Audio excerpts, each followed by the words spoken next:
one of the things that we really want to think about is looking at the future of healthcare. What are clinicians really looking for from their workplaces? What can they do as employers to really find a way to attract and retain their staff, keep people happy, keep people energized, and really fight burnout?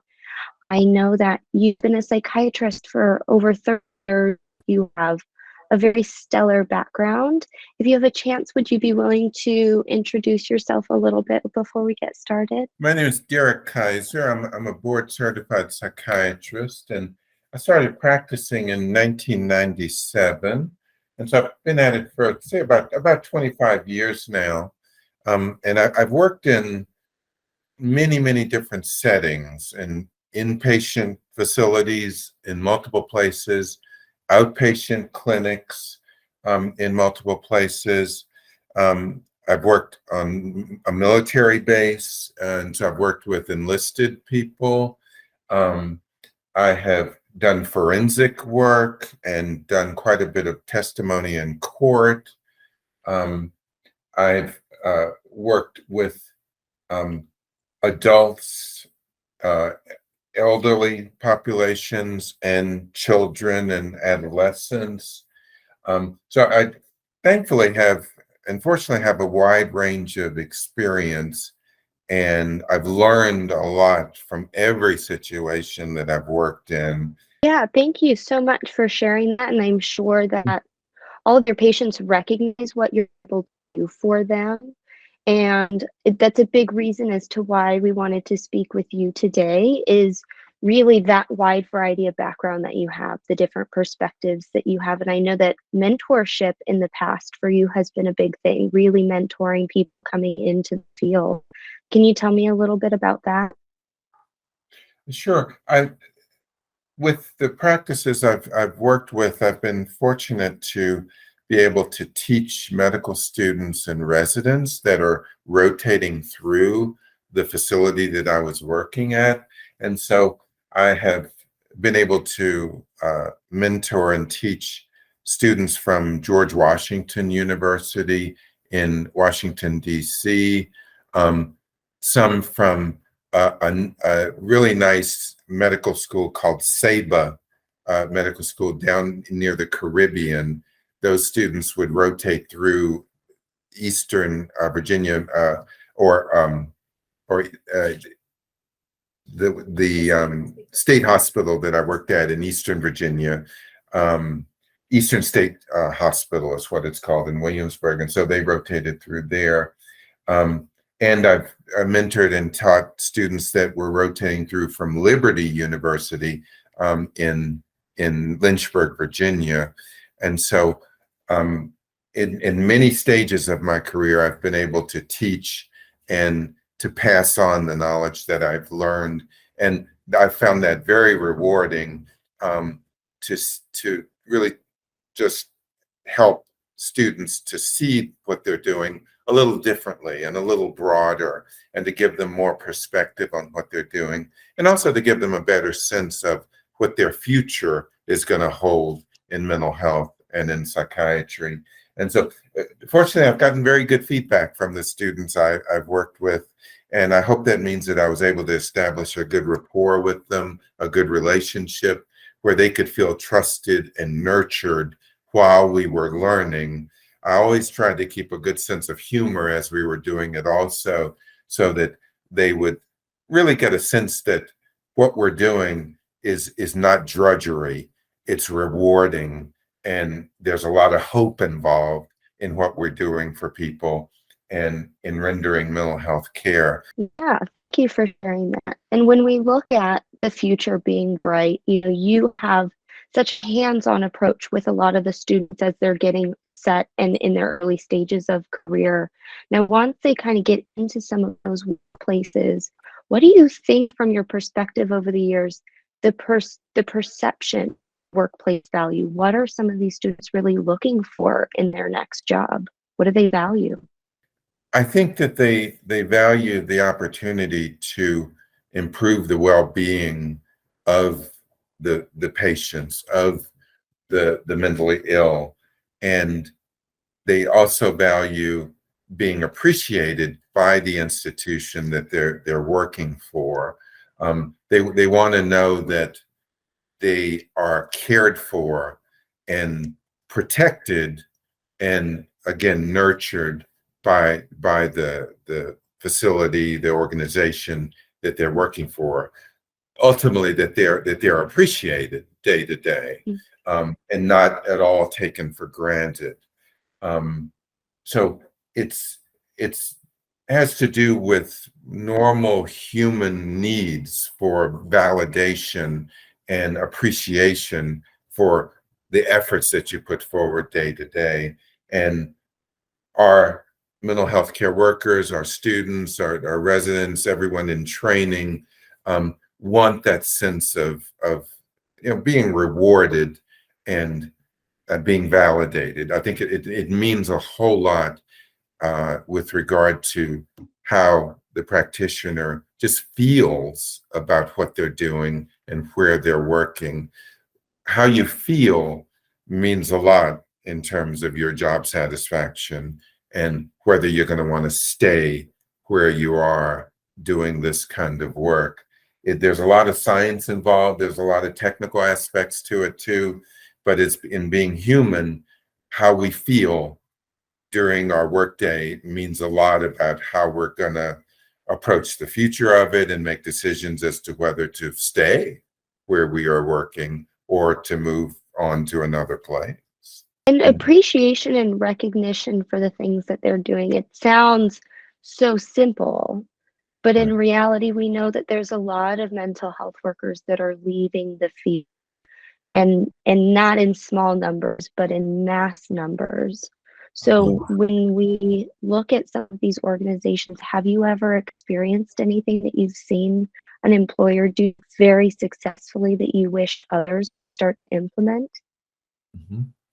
Well, I've fortunately seen some employers do things what I think is the right way. Unfortunately, I've seen many employers do the opposite and not conduct themselves and their business in a way that I felt was appropriate. So I've seen the whole gamut of how employers have approached their staff and their practitioners. And the ones that did it the best, the employers that did it the best were truly supportive. They were empathetic.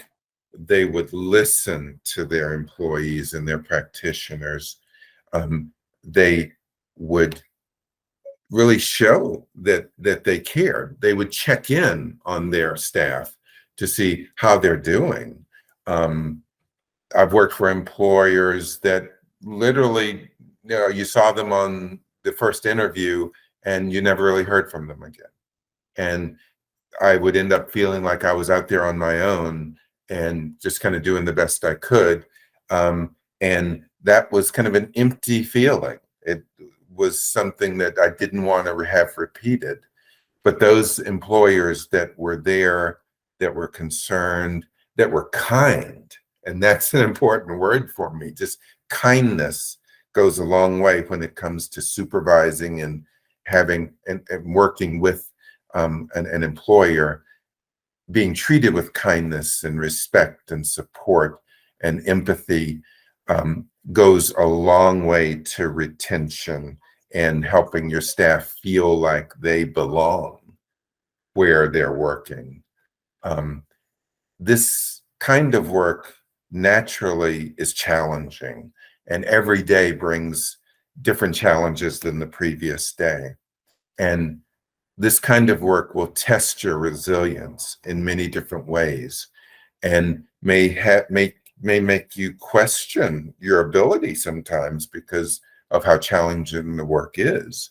And so most mental health practitioners need some support as they're faced with those kinds of challenges day to day and are faced with the uncertainty of not quite knowing if they have what it takes to do this work and to do it well.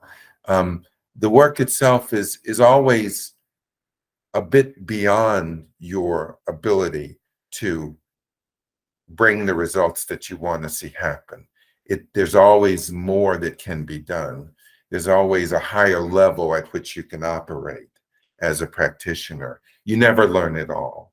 You never reach perfection. And practitioners are easily daunted by that part of this kind of work.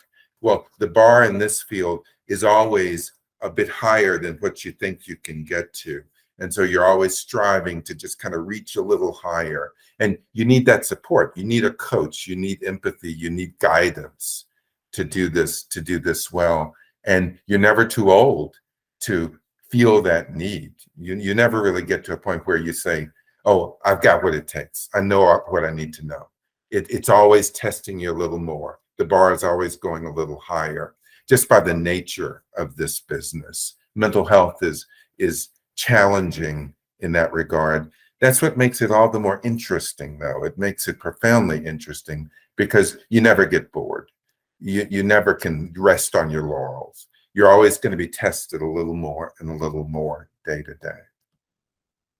Yeah, and I think that's really excellent. A lot of people are looking for challenges in their workplace, something that really makes them want to be better, offer even better support, challenge their own limits.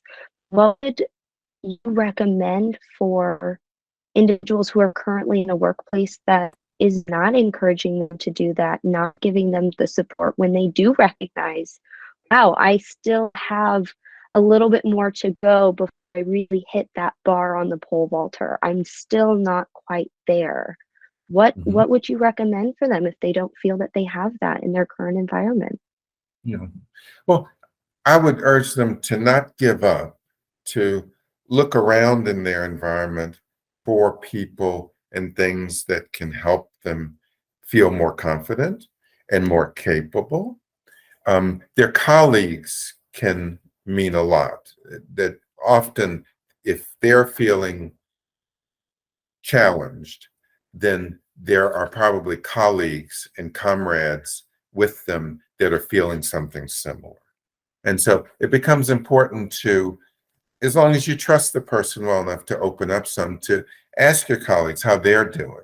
What do they think about this workplace and the challenges that they face day to day? Just that level of support is important so that you don't feel like you're in it by yourself. Then also, I think it's important to, as long as you feel comfortable with it, to let your supervisor know that you'd like to experience a little more support. You'd like to achieve a little more of a relationship or back and forth with regard to what the job expectations are and what the work environment is like.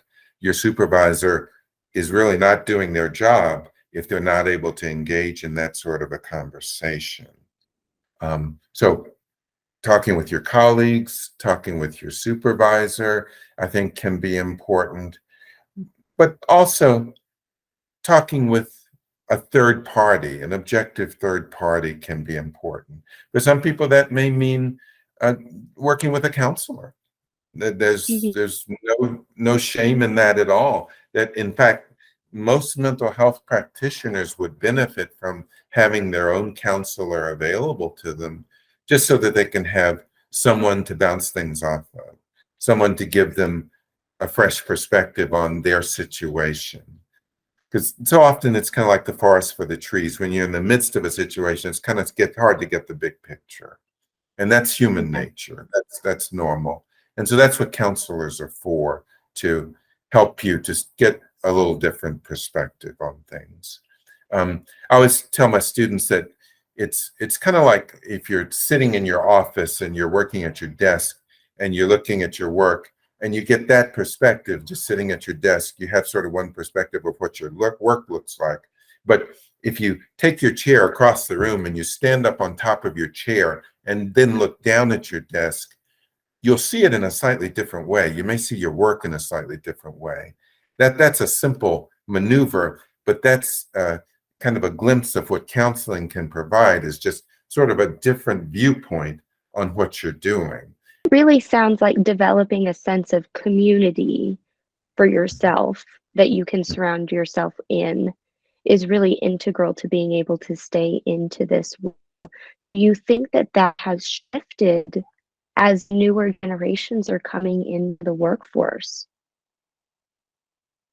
Um, I think it is kind of challenging for newer generations, mainly because they may not really realize what's truly needed to adapt to ever-changing work situations and to the mental health field and mental health practice.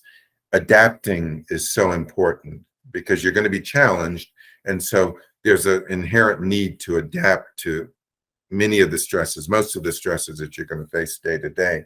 And a newer practitioner may easily feel kind of inadequate or feel that they should know what to do all by themselves. And that's actually the opposite of what needs to be the approach, that what they should want and should look for is assistance in adapting and allow themselves to be okay with the fact that they are kind of inadequate starting off, that we're all at some point, at some level, inadequate, because like I said, this field is always a little higher than where you feel you're functioning. And so accepting that inadequacy is a part of the overall development of a mental health practitioner. And so the younger practitioners are the most vulnerable to feeling inadequate and feeling as though there's something wrong with what they're able to do.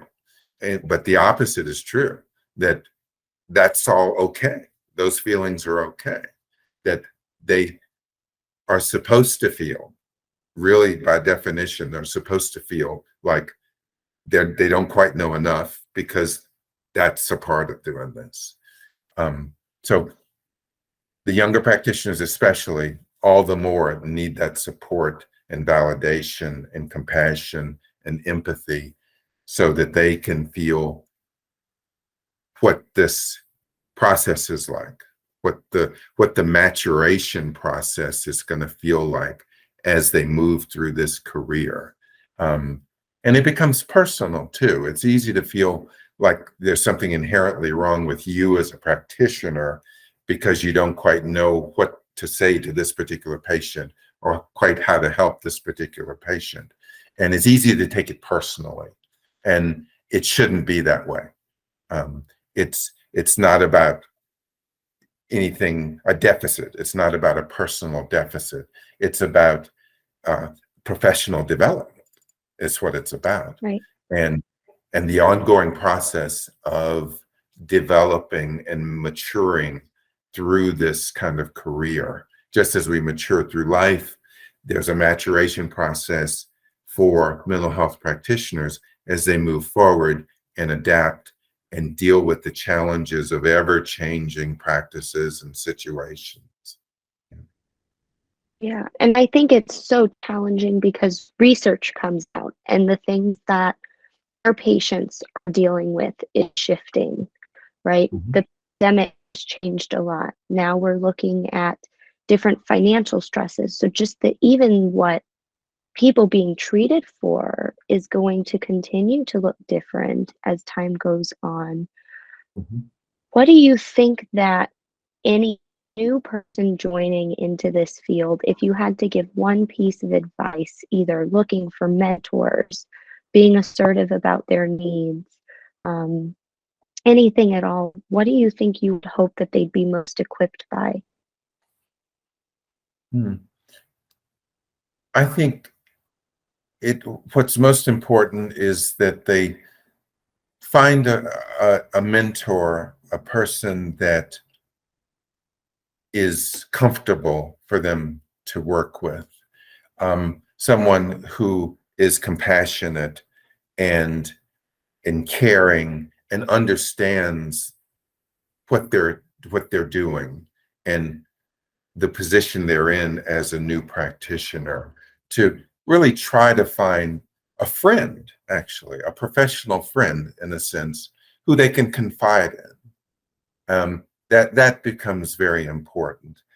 That person can be hard to find, but it's important to embark on a search for a mentor that can be a friend, that can be someone that you can trust and is nurturing. Once you find that person, you'll never forget them.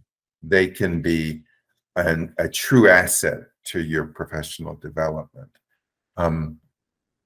It's worth the effort to find such a comrade, such a colleague.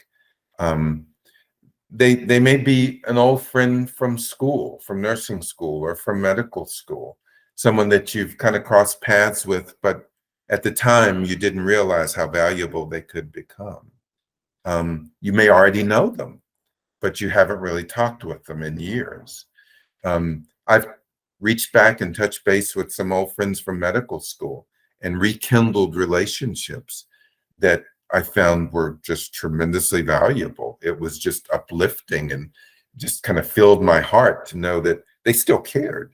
They still wondered how we were doing, how you were doing. And so that person could be somebody you've already met and could mean the world ultimately. So keeping an open mind about, okay, who do I already know and who could I potentially know that could kind of walk with me on this journey? Because you'll probably be pleasantly surprised, I would say, to young practitioners that that comrade has already had experiences kind of like theirs, feelings of uncertainty, feelings of inadequacy, that it's so inherent in what we do that I'd be surprised if that person didn't have experiences like that. And so just sharing means a lot. Just sharing those experiences can help you to feel so much more validated and understood and at ease, knowing that this is a journey for all mental health practitioners. Yeah. Yeah, and I think that sense of being transparent and raw about what you really are feeling is important. And I've always found that even in my life, not being a clinician of any kind, but I've always found that my life has been more at peace when I've accepted the humility of being a learner, because it is a very humbling experience to not know, and even to not know what you don't know, right? It can be very unsettling. So if you had any recommendations, we may not be just the one employer for everyone, but at DirectShifts, we do want to make sure we create a sense of community. With your experience with us, what do you think we can do better in order to support these clinicians and really continue to engage, retain talent? It's such a crucial area right now. Well, I think that's a good question. My experience with DirectShifts, and that's what you're referring to, this company DirectShifts. So far, I've been pleasantly surprised and encouraged by how hard your staff works in being in touch. And if there's a concern or problem, I've found that your company has addressed a concern very quickly. And so I don't see a lot of room for improvement. I've found that DirectShifts has done a better job than most companies I've worked with. And in having discussions like this means a lot, that you're interested and you are open-minded to improvement, and you're not resting on your laurels, and you're asking questions from the people you work with and your doctors and your practitioners. That's marvelous. It's marvelous. You're pushing the envelope and developing as a company yourself. And so that's what it takes. I think that's what is so important. so I've felt very supported by DirectShifts, and I like the check-ins that I get, that your staff going to get emails me or leaves me a text asking if there's anything else we can do, if there any thoughts about things that you'd like to work on or other opportunities. And so I can't really think of anything specific that I think needs an improvement. I see your organization working very hard in all the right ways, kind of making all the right moves in a sense, better than most companies that I've worked with. And I truly appreciate that. This has been a rewarding relationship, and I look forward to the future in working with DirectShifts. Yeah. You've passed on a lot of really good feedback to people you've mentored, and we want to always be in a position where we are mentored by our clinicians. The people that are in our network are able to really guide us into, again, that assertiveness of being clear about what the needs are. This conversation has been fantastic. It's been very insightful. I'm really appreciative. I don't want to I'm guilty taking up any more of your time from your patients. Yeah. It's my pleasure, and I appreciate your time. And I look forward to the work we do in the future.